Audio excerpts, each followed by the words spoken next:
সালাউদ্দিন আহমেদ বাংলাদেশের সংবিধান সম্পর্কিত এমন একজন বিশেষজ্ঞ যার সামনে দাঁড়িয়ে সংবিধান নিয়ে কথা বলতে গিয়ে আমি খুবই নার্ভাস। দুইটাই আমি এনেছি, এটাতে উনি ক্রস করেছেন, এটা উনি রেখেছেন, এবং উনি আমাকে বলেছেন যে আমি তোমাদের মতো আইন চর্চা করি না, কিন্তু কোথায় ভুল আছে কোনটা রাখতে হবে এতটুকু আমি বুঝি। এই যে সংবিধান যেটা প্রিন্ট করেছিল তৎকালীন আইনমন্ত্রী জনাব শফিক আহমেদ, তার একটা প্রিফেস তিনি লিখেছিলেন, দ্যাট ওয়াজ অ্যাবসলিউটলি রং এবং that is not in consonance with our constitutional scheme. এই কারণে উনি এটাতে ক্রস দিয়েছেন। আমরা যারা ল প্র্যাকটিস করি, কনস্টিটিউশনাল ল নিয়ে প্র্যাকটিস করি, আমরা কিন্তু এই ভুল এইগুলো বোঝার ক্ষমতা হয়তো আমাদের অতীতে ছিল না।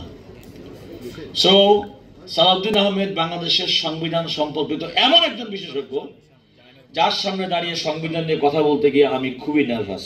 বাংলাদেশে যে সমস্ত সাংবিধানিক নিয়োগ হয়েছে, প্রধান নির্বাচন commissioner, public service commission, accounts and auditor general, সব মশার বিরুদ্ধে সুরক্ষা দিতে এলো বসুন্ধরা এক্সট্রিম অ্যারোসল, মশার বিরুদ্ধে এক্সট্রিম সুরক্ষা।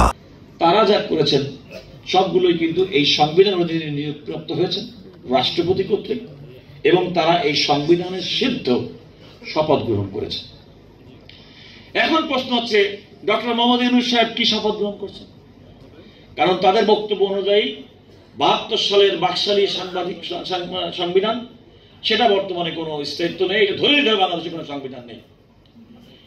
এর চেয়ে সংবিধান বিরোধী রাষ্ট্রদ্রোহিতা আমি বলবো, আপনি সর্বোচ্চ, দেশের সর্বোচ্চ আইন সংবিধানকে যদি কেউ অস্বীকার করে, এখনো পর্যন্ত প্রচলিত আইন সেটা একটা ফৌজদারি অপরাধের গণ্য হতে পারে। এখনো পর্যন্ত আপনি বলছেন ধরে নিতে হবে কোনো কিছু নাই। আচ্ছা, যদি নাই তাহলে রাষ্ট্রপতি জনাব মোহাম্মদ শাহাবুদ্দিন সাহেব কেন শপথ পড়ালেন যেন ডক্টর মোহাম্মদ ইউনূসের পরে ভিত্তি করে?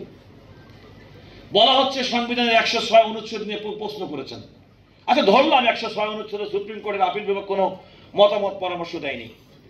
যে পরিস্থিতি সৃষ্টি হয়েছিল ৫ই আগস্ট ২০২৪ ছাত্র জনতার গণ আন্দোলনের পরিপ্রেক্ষিতে, সরকার প্রধান দাবিদার ফ্যাসিবাদের মুখ্য ক্রীড়ানক তিনি পলায়নের পরে বাংলাদেশের একটা ভ্যাকুয়াম, এই ভ্যাকুয়াম পূরণ করার জন্য ১০৬-এর মতামত ছাড়াও তো বাংলাদেশের তৎকালীন সময়ের মানুষের মতামতের ভিত্তিতে সরকার গঠিত হতে পারত।